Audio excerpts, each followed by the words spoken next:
그래서 새로운 그 사문들은 이제 오로지 우리가 직접 볼 수 있는 것만 가지고 이야기하자.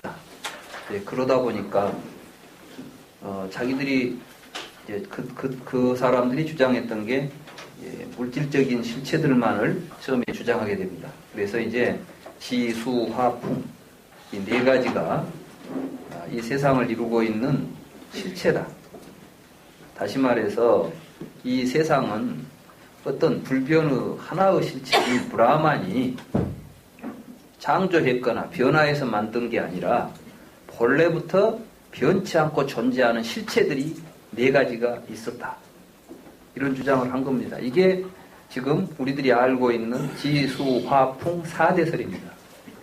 그러니까 이 지수, 화, 풍, 사대설은 부처님이 우리에게 말씀하신 이론이 아니라 인도 당시에 인도 사람들이 가지고 있었던 이 세계를 이해하는 네 개의 개념체계인 것입니다.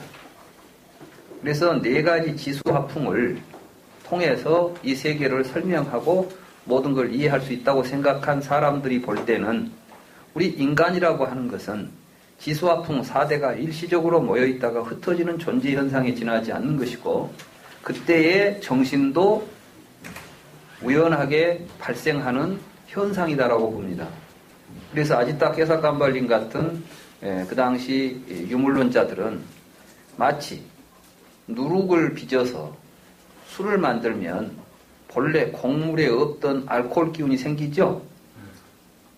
여러분들이 밥 먹으면은 별로 취하지 않는데 그걸로 술을 담가서 먹으면 취하지 않습니까?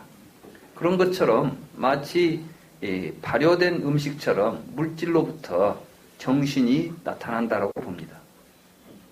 그렇기 때문에 결국은 죽으면 정신도 흩어지고 사라지고 아무것도 없다. 세상에 있는 것은 오직 네 가지 뿐이다.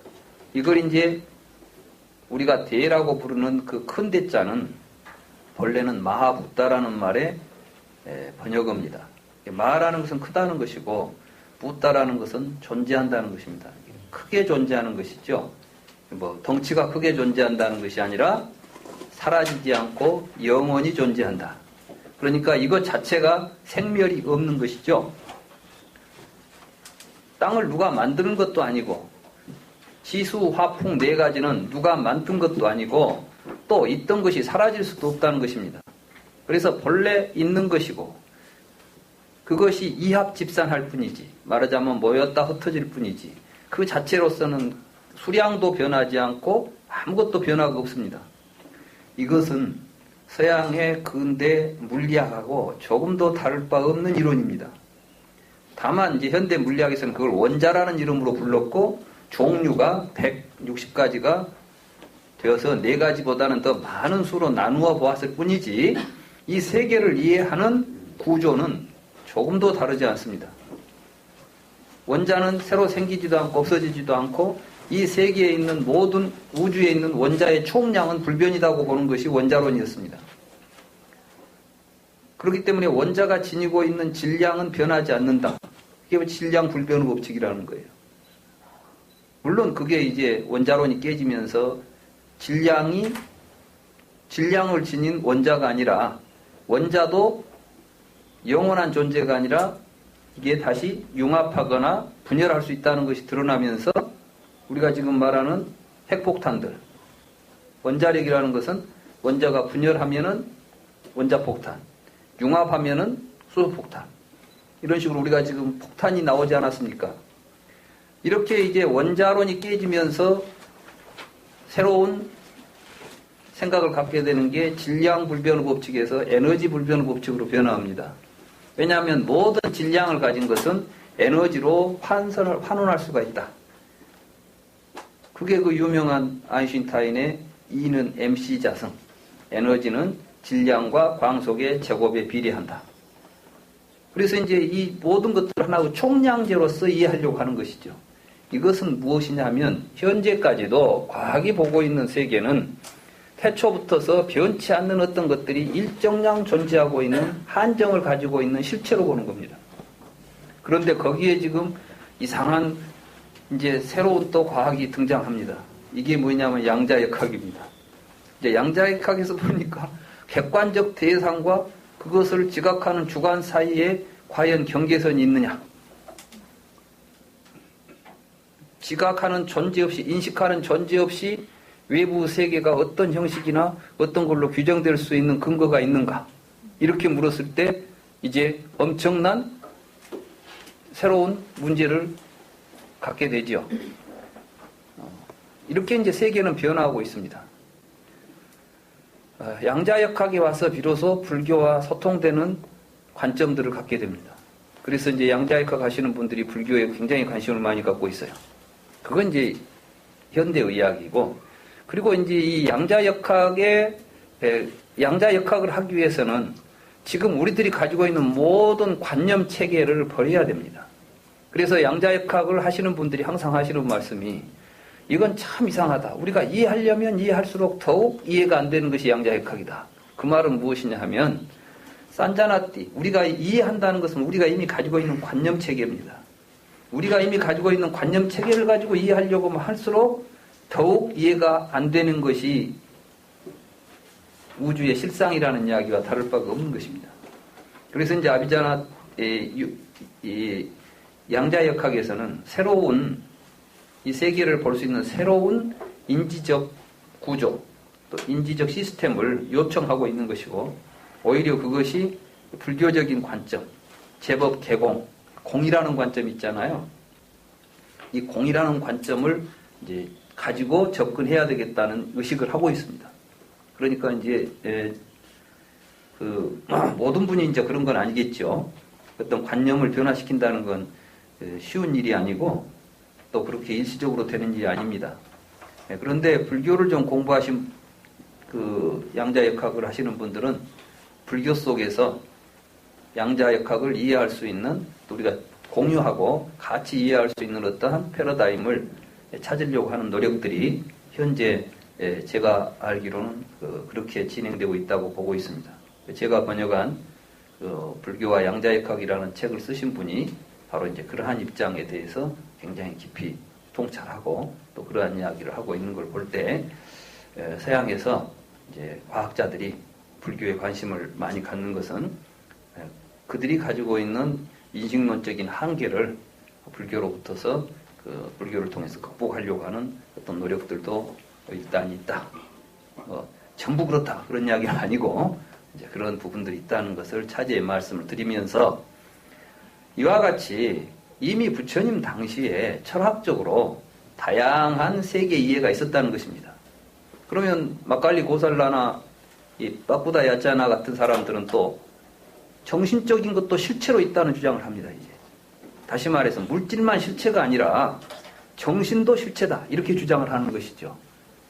그래서 이제 지바라고 하는 정신적 실체는 다른 물질들처럼 누가 만든 게 아니라 본래부터 우주에 있었다. 그렇게 되면 이제 지바는 어떻게 되겠습니까? 생명인데 우리가 보통 수명이라고 번역하는 게 지바입니다. 이 지바라고 하는 것이 개체적으로 존재한다고 하면 이 우주간에는 지바의 수가 일정하다, 이런 이론이 됩니다. 그러니까 거기서는 여러분들 몸속에는 전부 이제 생명으로서 지바, 영혼이라고 부르든 정신이라고 부르든 마음이라고 부르든 무엇라고 부르든 간에 그런 것들이 하나 들어있다. 이것은 아트만의 변형체죠. 근데 이제 이 아트만과 다른 건 뭐냐 하면, 브라만교에서는 우주적 브라만이, 본래는 하나였던 브라만이 분신을 해가지고 나눠져가지고 아트만으로 들어와 있다, 이런 주장을 하는 반면에 이 유물론자의 이제 이 다원론적인 새로운 사문들이 주장하는 정신은 본래부터 개별적이었다. 그러니까 이게 이제 개인주의의 모태가 되죠. 그럼 지금 우리가 서양에서 말하는 개인주의는 모든 인간 속에는 개별적 정신이 들어있다.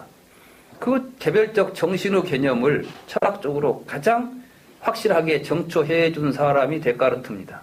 아까 데카르트가 생각하는 놈이 안에 들었다고 생각했죠? 모든 인간 속에는 생각하는 주체로서 정신이 하나씩 들어있다. 그 정신이 물질하고 같이 있다. 그래서 인간 기계론을 이야기합니다. 우리의 몸은 물질로 되어 있기 때문에 기계적 구조를 가지고 있고, 그 안에 정신이라는 실체가 들어있어가지고 마치 로봇 태권브이처럼 그 안에 이 정신이라는 놈이 이 몸을 조종하고 있는 겁니다. 그 이론이 지금 어디까지 오냐면 인공지능. 그래서 기계적인 로봇을 만들어 놓고 인공지능 시스템을 알파고 같은 걸 여기다 이제 이 로봇을 만들어서 하나의 그 인지 시스템으로 해 놓으면은 그게 알아서 할 것이다. 이게 인간 기계론입니다. 우리가 지금 살고 있는 이 세계의 여러 가지 과학적인 탐구나 세계 이해나 뭐 하는 여러 작업들이 실제로 데카르트적 철학에 기초하고 있다는 것을 알아야 됩니다. 그래서 우리는 이제 이런 걱정도 하죠. 야, 그 알파고 같은 놈이 이제 사람을 막 지배하는 시대가 오지 않을까. 그렇죠? 그 걱정도 되죠. 이세돌이도 이겼다는데. 얼마나 머리가 좋겠어요. 근데 이제 서양적 그 이성적 개념으로 보면 인간은 이성적 존재라고 해서 계산 잘하고 뭐 판단 잘하고 이런 걸로만 말하면 사실은 이미 기계적인 알파고가 인간을 뛰어넘었죠. 근데 알파고가 못하는 게 있어요. 알파고가 이세돌을 이겼지만 기뻐하지는 않습니다. 졌다고 해서 좌절하거나 슬퍼하지도 않습니다. 지금 판이 잘못 돌아간다 해서 당황하지도 않습니다. 딱 주어진 상태에서 그냥 데이터만 가지고 계속 계산만 하고 앉아있는 거죠. 그러니까 그것은 기계입니다. 제 아무리 그래도 인간이 될 수는 없습니다. 그건 개만 또 못합니다. 그러니까 제 아무리 알파고라 해도 개하고 알파고하고도 비교가 안 된다는 말씀이에요. 생명하고 다른 겁니다. 더더군다나 부처님이 본 세계는 마음이 있는 곳에 세계가 있습니다. 그러니까 일체는 마음에서 비롯된 것이지 물질도 정신도 우리가 관념을 통해서 가지고 있는 우리들의 관념 체계 속에서 드러나는 모습입니다. 이거 정확하게 우리가 이해할 필요가 있습니다. 불교를 자꾸 물질 정신, 신법, 세법 이렇게 막 나눠가지고 이것은 물질이고 저것은 정신이고 이걸 정확히 보고 이런 건 불교가 아닙니다. 불교 어디에도 보면 부처님이 둘을 나눠가지고 본 적이 없고 그것은 뒤에 이제 아비달마 불교에서 부처님의 말씀을 관념적으로 이해하고 부처님이 말씀해 놓으신 여러 개념들을 그러한 물질과 정신이라고 한 두 개의 기존에 우리 가지고 있는 개념적 구조 속에 다시 넣어서 불교를 해석하다 보니까 이런 폐단들이 나온 것입니다. 불교를 우리가 공부할 때 그런 것들을 정확히 이해해야만 참으로 부처님 가르침에 접근하고 깨달음으로 나아갈 수 있을 것이다. 저는 그렇게 생각을 합니다. 아무튼 이때 이제 가장 문제가 되는 게 도대체 그럼 나는 뭐냐?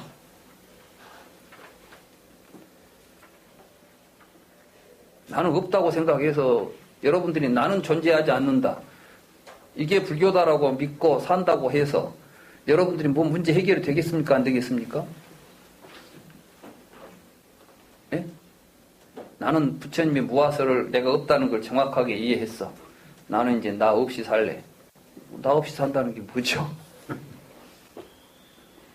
나 없이 산다는 것은 말이 이상하잖아요. 그럼 왜 이런 일들이 벌어질까요? 왜 나에 대해서 자꾸 우리가 지금 전생도 생각하고 내생도 생각해보고 이런 생각이 벌어질까요? 자, 여기서 한번 이제 이 말씀을 통해서 우리가 생각해서는 안 될 것을 생각하고 있는 이 구조를 한번 봅시다. 나의 자아는 존재한다. 이 말은 이렇게 시간을 관통하고 있는, 시간을 관통한다는 것은 과거, 현재, 미래. 자, 아까 나는 전생에 무엇이었을까? 내세는 무엇이 될까? 현재는 무엇이었을까? 이렇게 나를 의심하는 것은 지금 그 내가 과거에 내가 있었고 현재에 내가 있었고 미래에도 내가 있을 것이다 라는 생각 때문에 그 생각을 하게 되는 거 아니겠습니까? 맞습니까? 틀립니까? 이치에 맞게 생각을 해보자고요. 지금 우리는 왜 과거, 현재, 미래를 생각하냐 하면은 실은 과거라는 시간과 현재라는 시간과 미래라는 시간이 있을 걸로 생각하죠. 그리고 그 과거에서 현재로 와가지고 미래로 가는 놈이 있을 거라는 생각을 하지 않습니까? 그러면은 과거에, 현재, 미래를 관통하고 있는 존재가 있어야 되죠. 이게 이제 거래라는 개념입니다. 오고 간다는 개념. 오고 간다는 개념은 항상 뭐가 있냐면은 시간을 관통하는 존재가 있어야 돼요. 다시 말해서 자동차가 서울에서 광주까지 온다. 그러면은 몇 시간 전에 광주에 있었던 자동차가 현재는 대전에서 1시간 뒤에는 서울에 도착할 것이다. 그랬을 때에 실은 자동차가 광주에서 출발했던 자동차, 대전을 통과하는 자동차, 서울에 도착하는 자동차가 같은 자동차여야 되겠죠?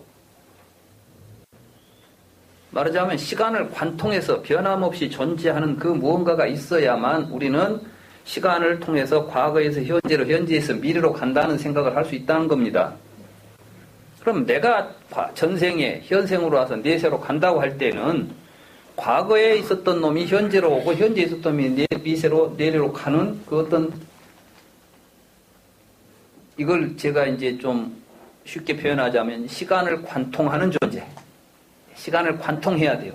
그러면 두 가지가 전제돼야 됩니다. 왜냐하면 관통해야 될 시간과 시간을 관통하는 실체가 두 개가 긍정되어야만 우리는 전생에서 현생으로, 현생에서 내세로 간다는 말이 성립할 것입니다. 이치에 맞는 말이 될 것이다 이 말씀이에요. 그렇습니까? 그런데 시간을 한번 봅시다. 과거라는 시간이 존재한 적이 있습니까? 이때 존재라는 말을 주의해야 됩니다. 존재라는 것은 지금 있음입니다. 근데 부처님이 사용하시는 수러 속에 과거라는 말은 항상 이미 지나가 버린 이런 뜻이더라고. 미래는 아직 오지 않는 이런 의미를 자꾸 써요. 그런데 우리는 우리는 대수롭지 않게 과거 미래라는 말로 써버립니다.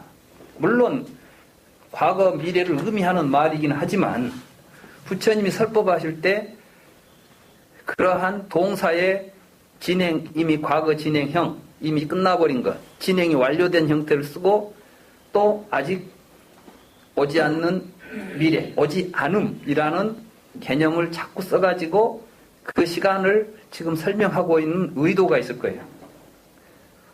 우리는 그건 의례 과거, 그건 의례 미래, 이래가지고 과거도 없고 현재도 없고 미래도 없다. 이런 식으로 이야기를 해버리니까 왜 과거가 없다 하지? 이렇게 말하면은 또다시 설명이 필요합니다. 그런데 부처님께서는 이미 지나가 버린 시간은 지금 없습니다. 이렇게 말하면 여러분들이 의심이 있습니까? 없습니까? 어제가 지금 있습니까? 없습니까? 어제는 지나가 버렸지 지금 없잖아요. 그러면 지나가 버린 시간이 언제 우리가 돌아가 보면 남아 있을까요? 이미 지나가 버린 시간은 다른 말로 말하면 존재하지 않는 시간이라는 뜻이죠.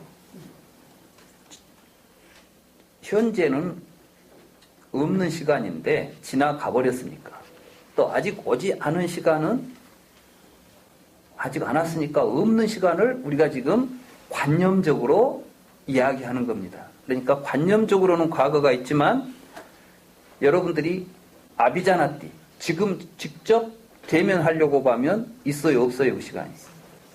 있습니까 없습니까? 없죠. 그러면 우리가 지금 있는 지점은 항상 어디예요? 지금 여기죠. 지금 여기를 보고 있는 게 아비자나띠예요. 그런데 자꾸 이렇게 저렇게 이게 가면 이제 싼냐가 작용하면 과거와 미래들이 싼냐 속에서 드러나는 겁니다. 이해가 돼요? 그런데 아비달마 불교가 3세 시류설을 주장했어요. 이건 굉장히 이치에 맞지 않는 생각이죠. 과거도 있고 현재도 있고 미래도 있다. 그러면서 미래에도 다르마들이 지금 존재하고 있다는 겁니다. 미래에. 그것들이 현재로 왔다가 과거로 가버린다는 겁니다. 그러니까 시간대를 3세가 시료하면서 다르마들이 오고 가는 거예요. 이게. 그러니까 시간을 관통하는 놈이 있겠죠. 이렇게 세계를 설명하기 시작합니다. 그리고 거기에서 이제 뭐 해탈도 이야기하고 뭐 별 이야기가 다 나오죠. 근데 이건 철저하게 지금 부처님의 이 말씀에 의해서 본다면 그러한 구조를 가지고 불교를 이해하는 불교는 이치에 맞지 않는 생각을 하고 있는 불교다. 그래서는 안 된다. 그게 반야 사상가들이 주장했던 제법 개공입니다. 시간도 공하고 다르마도 공하다. 이렇게 말하는 거예요. 그러니까 그 지점을 우리가 정확하게, 근데 그걸 또 많은 사람들이 지금 어떻게 보느냐. 우리 주변에서는 아비달마 불교가 오히려 초기 불교에 가깝고 제법 개공 이야기하는 사람들은 불교를 오해하고 있다. 또는 불교를 해방하고 있다. 이런 식으로 보고 있는 것이에요. 그러니까 지금 대승과 소승, 뭐 초기 불교와 이런 것들이 서로 이제 대립적으로 보이면서 서로 불교가 아니다고 이야기하기 시작합니다. 여기를 잘 읽어보시면 부처님께서는 이렇게 과거, 현재, 미래라는 시간 속에 뭐가 관통하고 다닌다는 생각을 하는 데서 자라는 존재에 대해서 이제 어떤 생각을 하게 되냐 하면 나라는 존재가 아트만처럼 죽은 뒤에도 계속 존재하게 될까? 아니면 현재라는 시간 동안만 존재하게 될까? 이렇게 이야기를 합니다. 그러면 부처님께서 말씀하시는 부분하고 그 당시 사대나 여러 가지 요소를 주장했던 사문들이 이야기했던 무아설하고는 어떤 차이가 있는가? 이걸 알아야 되겠죠?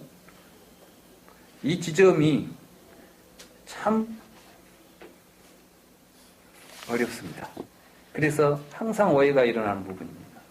오늘 이 지점에 대해서 정확하게 이해하시기 바랍니다. 그건 뭐냐 하면 아비달마 불교인들은, 아니 이 사문들은 어떤 생각을 했냐 하면 태어나서 죽을 때까지의 자아는 인정합니다.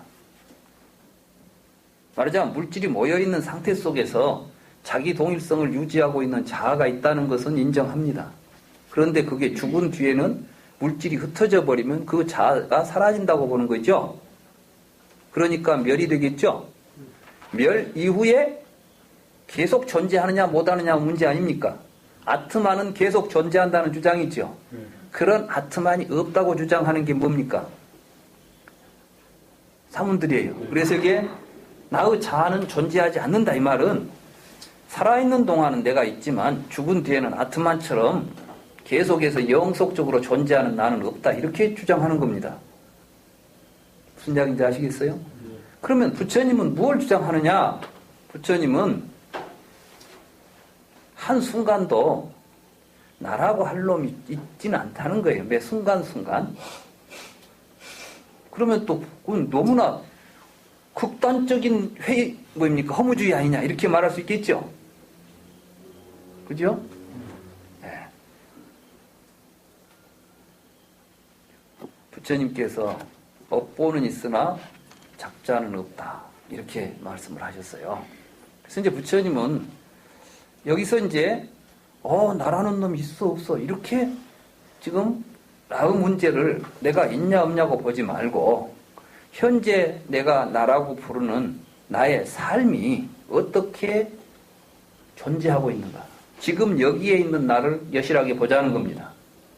여러분들은 지금 자꾸 과거에서 현재에서 미래까지가 여러분들이 보고 있는 과거, 현재, 미래는 사실은 유물론자들이나 그 당시 사문들도 인간 존재를 과거, 현재, 미래적 존재로 보고 있는 건 사실입니다. 다시 말해서 시간적 존재로 보고 있다는 겁니다. 우리를. 시간적 존재로 본다는 것은 태어나서 죽을 때까지는 내가 있다고 보는 거죠. 그러나 죽은 뒤에도 있을 것인가 없을 것인가가 문제 아닙니까? 여러분들이 지금까지 문제 삼았던 나의 문제는 무엇이었습니까? 태어나서 죽을 때까지 나에 대해서 의심해 본 적 있습니까? 없잖아요. 항상 문제는 죽은 뒤에는 어떻게 될까였지. 또 내가 이 세상에 오기 전에는 무엇이었을까였죠. 그런데 지금 여기 있는 나는 여기에서 정확하게 지금 여기에 있는 나, 살아있는 나에 대해서 여러분들이 여실하게 관찰해 본 적이 없잖아요. 여러분들은 항상 나를 관념적으로 나라는 생각을 가지고 내가 태어나서 이제 늙어 병들어 죽을 거야 이런 생각 속에 살았지. 지금 이 자리에 있는 여러분 자신에 대해서 살펴보지 않았다는 것 아니에요. 그렇죠? 이거 살피는 게 이제 불교 수행이잖아요. 그래서 사념초 수행을 하면 뭘 하느냐? 호흡부터 관찰하잖아요. 왜 호흡을 봅니까? 호흡이 멈추면 나는 죽습니다. 여러분들은 호흡하고 있는 존재라는 사실을 알아야 됩니다. 호흡이 들어오고 나가는 순간. 그래서 부처님은 생사가 어디에 있느냐? 호흡즉 안에 있다고 말하지 않았어요. 여러분들의 수명이 몇 년이냐? 그런 대화가 나오죠. 수명이 얼마나 됩니까? 그러니까 부처님께서 물었죠. 제자들한테. 한 100년 됩니까? 아니다. 뭐 한 1년 됩니까? 아니다. 하루입니까? 아니다. 그럼 어떻습니까? 호흡즉 안에 있다. 사실 우리는 지금 숨을 들이쉬고 내쉬는 순간순간에 삶을 통해서 나라는 생각이 일어나고 있는 것이지 삶이 없는 곳에는 내가 없습니다. 이것은 무엇을 의미하냐면은 우리는 부처님은 삶과 나를 둘러 보지 않았다는 것입니다. 내가 살고 있는 것이 아니라 삶을 통해서 내가 드러나고 있습니다. 저는 전에 비 오는 이야기를 했었죠. 비가 1시간 동안 내리지 않습니다. 비는 내리는 것을 비라고 부르는 것이죠. 우리가 나라고 부르는 것은 살기 때문에 나라고 부르는 현상이 있습니다.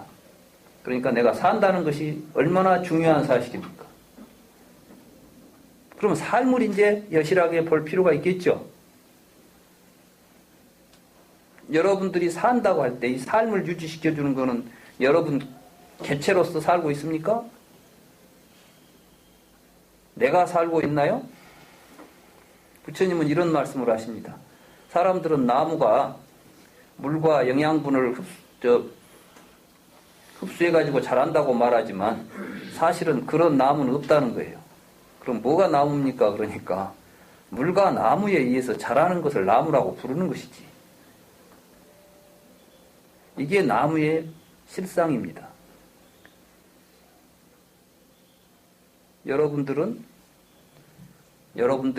여러분들에게 주어지는 공기, 물, 영양분에 의해서 자라고 있는 나무와 같은 존재입니다. 그렇기 때문에 공기가 없으면 나도 존재할 수 없고 물이 없어도 존재할 수 없고 음식이 없어도 존재할 수 없습니다. 그러면 이제 여러분의 모습은 무엇입니까? 공기가 바로 여러분들의 몸 아니겠습니까? 이때 나와 세계가 구분이 됩니까? 내가 태어나가지고 살고 있습니까?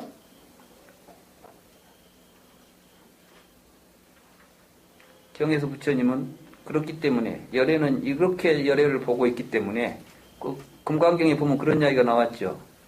열애는 30 이상으로 볼 수가 없다고 그랬잖아요. 어떤 상으로도 열애는 볼 수가 없다고 그렇게 나오잖아요.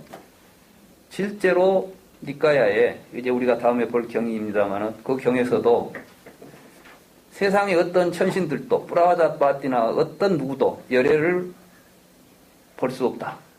이렇게 이야기합니다. 이것은 뭐예요? 그 말은 무엇이냐면 존재로서 열애는 없다고 말이에요. 그것이 공성이라고 부르는 겁니다. 연기한다고 보는 겁니다. 그러니까 이렇게 자기를 제대로 보게 되면 이때 연기하는 이게 이제 무명이 타파된 상태에서의 자기의 모습을 보게 되면 나 아닌 것이 없게 보게 되는 겁니다. 이걸 대승해서 진화라고 불렀던 것이에요. 그러니까 이제 그런 걸 우리가 이제 법신이라고 불렀고 그걸 청정하다고 불렀고 그러한 삶에 충실한 사람들에게는 본래 생사가 있지 않다고 말했던 것입니다. 생사라는 것은 시간적 존속성을 가진 존재에게만 생사가 나타나죠. 그 시간적 존속성을 우리가 유라고 부르는 겁니다. 와와. 그러니까 유를 통해서 생노사가 있다 이렇게 말했을 때 우리는 자기 존재를 시간적 존재로 보기 때문에 태어나서 죽을 때까지 있는 존재라고 보는 이 의식을 가지고 자아를 취했을 때 우리에게는 생사가 벌어지고 있는 것인데 그걸 버린 사람은 생사에 구속되지 않는다.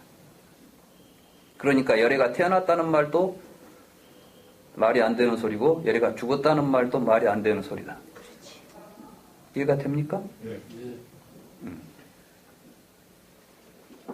그런데 우리는 자라는 생각을 집착해가지고 나는 존재한다거나 나는 존재하지 아트만은 존재하지 않는다거나 하는 이러한 것들은 전부 아트만이라는 개념을 가지고 자아를 규정하고 그렇게 이해하려고 하는 개념으로 이해한 것입니다. 이걸 제가 산자나띠라고 한 겁니다. 모든 산자나띠는 이 동일률과 모순율과 배중률의 구조를 가지고 나타납니다. 저는 깜짝 놀랐어요. 이 문장이 참 번역하기 어려운 대목입니다. 나는 자아로 자아를 산자나띠 한다. 제가 이제 일부러 개념적으로 인식한다라고 번역을 했어요. 산자나띠를. 아무도 이렇게 번역하지 않았을 것입니다. 여러분들이 어떤 책을 봐도 번역해 놓은 책에 아마 이런 식으로 해서 나는 자아로 자아를 지각한다나 인식한다나 이런 식으로 번역을 했지 개념적으로 인식한다라고 이야기 안 할 수도 없습니다. 여러분들 한번 생각해 보시죠. 나는 자아로 자아를 인식한다. 그 말이 무슨 말이겠어요? 또는 나는 자아로 비아를 인식한다. 이것이 도대체 무슨 의미겠습니까?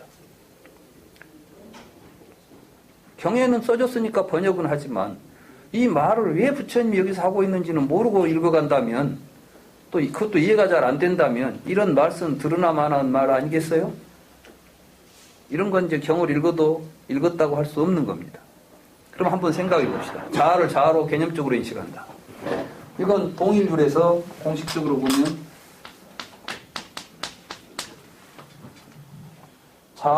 자아는 자아다라고 말하는 겁니다. 이런 것들은 이제 1과 2는 하나는 자아가 존재한다고 하나는 존재하지 않는다는 주장입니다. 그러면 존재한다는 주장은 자아가 존재한다고 주장했으니까 그 자아를 입증해야 됩니다. 그러겠죠? 존재하지 않는다는 사람은 입증할 필요가 있겠어요, 없겠어요? 없다는데 뭘 없는 걸 뭐 때문에 우리가 해야 됩니까? 그런데 이제 그러면 자아가 책처럼 눈에 보인다면 이게 자아야. 그럼 끝나죠. 이걸 우리가 이게 여기 책이 있다 이것을 내가 논리적으로 논증할 필요가 있겠습니까? 없겠습니까? 와서 보라 그러면 되잖아요. 여기 책상에 책이 있다 그러니까 왜? 와서 봐. 그러면 그걸로 끝이죠. 보면 있네. 끝나잖아요. 여기는 논리적으로 우리가 입증할 필요가 없습니다. 그런데 놀랍게도 자아라는 거, 아트만이라는 거 이게 인식이 가능했습니까? 안 했습니까? 아까 우리가 해봤잖아요. 어땠어요? 인식 못해요. 못했잖아요. 항상 보지만 보이지 않는 자잖아. 듣지만 들리지 않는 자잖아. 그러니까 무엇을 가지고 너는 그걸 주장하느냐 그러니까 보니까 보는 놈이 있으니까 볼 거 아니냐 이런 생각이죠. 보는 놈이 없으면 어떻게 볼 것이냐 이렇게 말했던 것 아니에요. 이게 칸트식입니다. 칸트는 우리는 경험을 한다. 경험을 하기 때문에 경험을 가능하게 하는 자아가 요청된다. 이게 선험적 자아입니다. 경험을 하기 전부터 경험하는 놈이 있어야만 경험이 가능하다. 이렇게 말했던 거예요. 그런데 부처님은 여기서 그런 식의 자아, 이제 아까 이 말에 대해서 불교적인 부처님은 그걸 어떻게 이야기하냐면 중생들은 식이 생기면 그러니까 인식이 발생하면 인식은 경험을 통해서 일어나겠죠? 식이 생기면 안에 식이 있고 밖에 명색이 있다고 생각한다. 이런 표현을 하세요. 그 말은 무슨 이야기겠어요? 자, 여러분들이 저를 보면 여러분들이 나를 보고 저기 이 교수가 있다. 이게 식입니다. 여러분들이 나를 보는 순간 여러분들에게 나에 대한 인식이 생겼죠. 그때 여러분들은 무슨 생각을 하게 되느냐? 여러분들의 몸속에는 나를 보는 놈이 있고 눈을 통해서 밖에 있는 이중표라는 이름을 가진 이런 모습을 지닌 존재를 보았다라는 생각을 한다는 것입니다. 이것이 무명이라고 그랬어요. 그러니까 지금 부처님께서는 우파니샤트나 여러분들이 기본적으로 가지고 있었던 생각이 잘못됐다는 것을 이야기하는 것입니다. 그리고 사띠라는 비구가 이러한 식이 있어가지고 윤회하고 돌아다닌다고 이야기했을 때 부처님께서 사띠에게 나는 식은 인연이 있으면 생기고 인연이 없으면 사라진다고 이야기했지. 그놈이 있어가지고 돌아다닌다고 이야기한 적이 없는데 왜 내 가르침을 그렇게 이해하고 있느냐라고 꾸짖고 있습니다.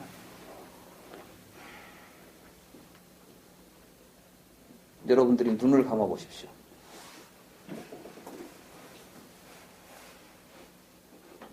보는 놈이 있습니까? 눈을 떠보십시오. 제가 보입니까? 눈을 감으니까 보는 놈이 사라졌죠. 안 볼 때는 보는 놈이 없죠. 볼 때는 보는 놈이 나타났죠. 이 부분을 이렇게 말씀하십니다. 안은 생길 때 오는 곳이 없이 생겼다가 사라질 때 가는 곳이 없이 사라진다. 그 말씀을 한번 우리가 아비자나티 해봅시다. 나라는 것을 가지고 지금 여러분들이 관념적으로 내가 있다고 생각 하나 해버리면 안 볼 때는 내가 어디 가만히 숨어 있다가 볼 때 나타난 것처럼 보인다니까요. 그런데 있는 그대로 보면 여러분들이 안 볼 때는 내가 없잖아요. 보는 놈은 내가 없잖아요. 보면 생겼잖아요. 그러면 그때 우리는 뭘 이야기해야 되냐면은 보니까 보는 놈이 나타났다 이렇게 말해야 되겠죠. 안 볼 때는 어디 숨어있던 놈이 볼 때 눈을 통해서 나를 봤다고 보는 것이 제대로 있는 그대로 본 것입니까? 아니면은 보니까 보는 놈이 나타났다고 보는 것이 제대로 본 것입니까? 예? 보니까. 여러분들이 나라는 관념 없이 보고 있으면 보니까 나타날 때 나타났다는 생각이 일어나는구나. 또 안 보니까 나타났다는 나라는 놈이 사라지는구나. 나라는 놈은 어디서 온 적도 없고 간 적도 없구나. 보는 나는 그러니까 없구나. 그러면 나는 어떨 때 보니까 나타났구나. 업보로구나. 이게 업보입니다. 그래서 부처님은 업보는 있으나 작자는 없다. 이것이 공이다. 이렇게 말했어요. 그러니까 우리의 생명 현상 자체가 이렇게 삶을 통해서 일어나는 업보의 구조를 가지고 있지 거기에 어떤 실체로 규정할 수 있는 개념적으로 지시해서 대상화시킬 수 있는 어떠한 존재도 없다. 여기는 경험론자들도 접근하지 못한 자리고 관념론자들도 접근하지 못한 자리입니다. 불교는 그래서 그 당시 사문들이 생각했던 경험론도 아니고 사회적으로 형성된 관념을 가지고 일원화시켰던 우파니샤드나 브라마니즘이 접근했던 자리도 아니고 그 자리를 부처님은 중도라고 불렀던 것입니다. 그러니까 여기에는 있다 없다 유무라는 개념이 들어설 자리가 아닙니다. 그런데 우리는 항상 유무라는 두 개의 판단에 의지하기 때문에 모순 대립하는 견해를 가지고 상견과 단견에 빠져 있습니다. 그 업보로서의 나는 상견이라고 해야 될까요? 단견이라고 해야 될까요? 그 자리에가 내가 있습니까? 없습니까? 그 두 자리에는 내가 보이지 않습니다. 그러니까 상견과 단견을 떠난 걸 중도라고 불렀습니다. 그 중도를 여실하게 보고 수용해가는 것을 보고 팔정도라고 부른 것입니다. 그러니까 정견, 이게 중도입니다. 이게 연기입니다. 지금 우리의 산자나띠 구조가 이렇게 모순 대중 이 근본 구조는 유와 무에서 비롯됩니다. 유는 유다. 유는 무가 아니다. 유와 무 둘 중에 하나가 답이고 중간은 없다. 이게 동일률, 모순율, 배중률입니다. 그러니까 자아를 자아로 개념적으로 인식한다는 것은 있는 것이다. 또는 자아는 자아다. 모순율은 자아를 비하로 인식한다는 것은 무엇이냐면 모순 개념이니까. 모순 개념을 통해서 자아를 인식하는 방법이 나옵니다. 그게 우파니샤드에 나타나죠. 두 가지 방법이다. 하나는 무엇이냐면 ам 브라흐마 아스미. 내가 브라흐만이다. 뜨밤 브라흐마 아시. 네가 브라흐만이다. 이런 식으로 할 때는 그 브라흐만이라는 실체를 나라는 개념에다가 그것이 곧 브라흐만이다 이렇게 해서 긍정 판단을 하죠. A는 A다. 이런 식으로 자아를 규정하려고 합니다. 그런데 나는 누굽니까? 진정한 네가 브라흐만은 진정한 너야. 이런 의미를 내포하고 있지만 그런데 그게 구체적으로 우리에게 잘 드러나지 않잖아요. 그래서 이제 부처님 이제 브라흐마니즘에서는 또 이렇게 말합니다. 그러면 나의 이 몸이 납니까? 이렇게 물어요. 그러니까 그건 네가 아니다. 이렇게 말합니다. 그때는 뭐 있죠? 자 아닌 것을 가지고 지금 자아를 계속 규정해 갑니다. 그래서 나 아닌 것을 계속 부정하는 가운데 나는 항상 부정을 통해서만 드러난다 이렇게 말해요. 그러니까 나스티라는 말로서 브라만을 또는 아트만을 증명하려고 하는 논법들이 우파니샤드에 나오는 겁니다. 부처님은 이런 것들을 지금 하나는 동일률적으로 보는 판단, 하나는 모순율에 의해서 하려고 하는 판단, 배중률은 뭐냐면 이것을 입증할 수 없으면 그것과 모순되는 것을 입증해주면 자동으로 입증되는 거예요. 그러니까 있다는 것을 입증하려면 없지 않다는 것을 입증하면 된다는 거고 없다는 것을 입증하려면 있지 않다는 것을 입증하면 되는 거죠. 이런 둘 중에 하나의 어떤 이런 걸 보고 우리는 이제 귀류법이라고 합니다. 귀류법. 모순된 두 개의 명제를 하나의 명제를 부정함으로 해서 자기가 긍정하고 하지 않은 명제를 간접적으로 증명하는 법이 있어요. 세상 사람들은 자아라는 것을 정확하게 우리가 인식할 수 없죠. 개념적으로는 인식될 수 있는 실체가 없기 때문에 항상 이러한 세 가지의 방법을 통해서 어떤 식으로든 자아를 입증하려고 하지만 그렇게 해서 입증된 자아를 가지고 이게 바로 전생에서 내생으로 과보를 받으면서 업보를 받으면서 윤회하는 존재다라고 판단을 하고 살아가는 것이 있다는 겁니다. 이것 때문에 어떤 생각이 나온다고요? 나는 과거에 무엇이었을까? 나는 미래에 무엇이 될까? 이런 생각들이 나오고 있지 않느냐? 지금 부처님께서 말씀하신 이 부분이 그러한 맥락을 가지고 있습니다.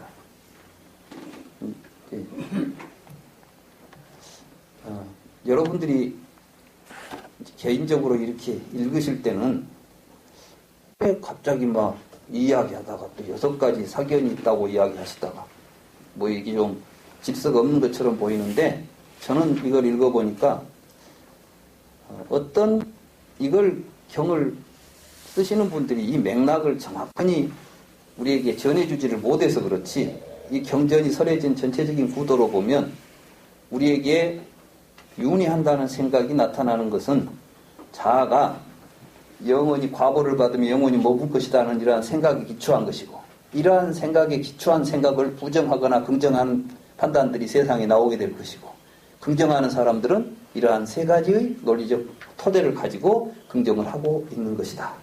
이게 다 산자나띠다. 그래서 부처님이 뒤에 보면은 뒤에 말이 아따나와 아땅 산자나띠라고 돼 있죠.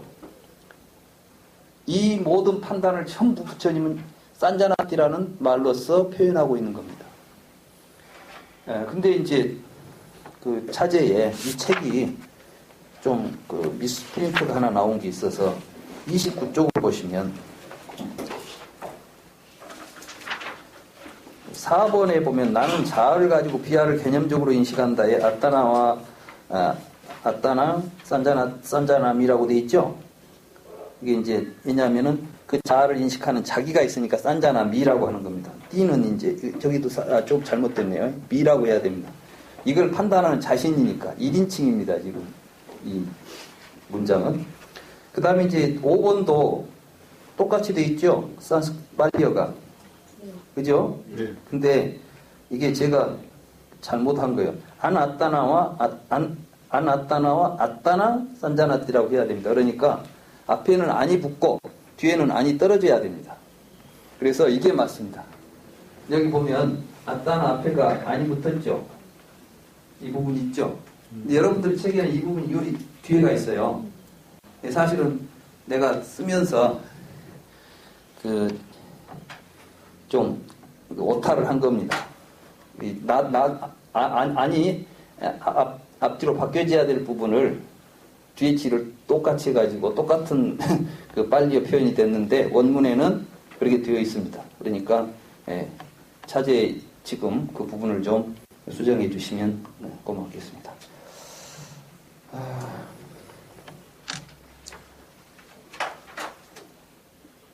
불교가 이렇게 좀 논리를 모르면, 그런데 논리로 되는 건 아닌데 논리의 한계를 극복하기 위해서는 논리를 정확하게 이해해야 됩니다. 그래서 부처님께서는 어떻게 말씀하셨냐면 진리는 어떻게 인식합니까? 이렇게 물었을 때 부처님께서 진리는 기호, 지 마음에 든다고 해서 진리가 아니다. 논리적 추론, 이런 겁니다. 산자나띠 해가지고 논리적으로 추론해서 얻는 것이 진리가 아니다. 전설, 옛날부터 내려오는 말이라고 해서 사회적인 관습적으로 우리에게 진리라고 해서 진리가 아니다. 또는 권위, 누가 권위가 있다고 해서 진리가 아니다. 잘 추론돼 가지고 이론이 그럴듯하게 이론 체계가 멋지게 생겼다고 해서 진리가 아니다. 그러면 어떻게 해서 진리는 인식합니까? 그러니까 진리를 인식한 사람은 탐진치가 없다. 왜 탐진치가 없겠어요? 우리가 왜 탐진치가 생기냐면 자아를 시간적으로 구성해서 보기 때문에 탐진치가 일어납니다. 나라는 놈이 시간적으로 존재하니까 그놈이 이제 미래가 걱정되니까 욕심나지 않아요. 사실은 미래는 오지 않습니다. 항상 지금 여기에 있습니다. 그리고 여러분들이 지금 여기에서 여러분들과 관계 맺고 있는 모든 것들에게 자비로운 마음, 나와 다르지 않다고 하는 생각, 온 우주와 나를 둘러보지 않고 하나로 보면서 살아가는 삶을 살면 언제나 여러분들의 마음은 평안합니다. 그런데 여러분들이 그 지점을 정확하게 보지 못하기 때문에 자꾸 욕심을 내고 과거 때문에 과거에 붙잡히고 미래를 걱정하니까 걱정이 생기고 이런 것 저런 것들에 해서 탐진치가 일어나는 거죠. 이런 사람들은 진실을 보지 못한 사람입니다. 그래서 먼저 그 사람이 진실로 진리를 깨달았는가를 판별하는 방법이 탐진치가 있는가를 보라는 겁니다.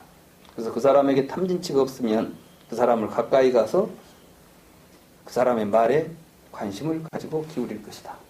그리고 그 사람은 말을 듣고 생각해서 그럴듯한가 이치에 맞게 생각해 볼 것이다. 이치에 맞게 생각해 봐서 그럴듯하다고 생각되면 의욕이 일어날 것이다. 해봐야 되겠다. 의욕이 일어난 사람은 실천할 것이다. 실천해 보면 그 사람과 같은 깨달음을 얻을 것이다. 이때 우리는 진리를 인식했다고 말한다. 그러나 그것을 체득했다고 말하지는 않는다. 왜냐하면 이제 그것을 가지고 자기화시켜서 자기 스스로가 그러한 삶과 하나가 될 때, 나라는 생각이 떨어지고 삶과 내가 하나가 되었을 때 우리는 그것을 진리를 체득했다. 이렇게 이야기합니다. 라고 부처님 말씀하십니다. 이 이야기하고 같죠? 네. 부처님 말씀은 숨일관합니다. 우리가 잘 읽어보면 우리가 무엇을 깨닫고 어떻게 살아야 될지를 너무나 정확하게 이야기하고 있습니다. 나는 우리 같이 공부하시는 분들이 부처님의 가르침을 통해서 스스로 이렇게 무아와 공과 연기의 진리를 잘 깨달아서 항상 지금 여기에서 생사 없는 행복을 누리시기를 기원합니다. 오늘 강의를 마치겠습니다.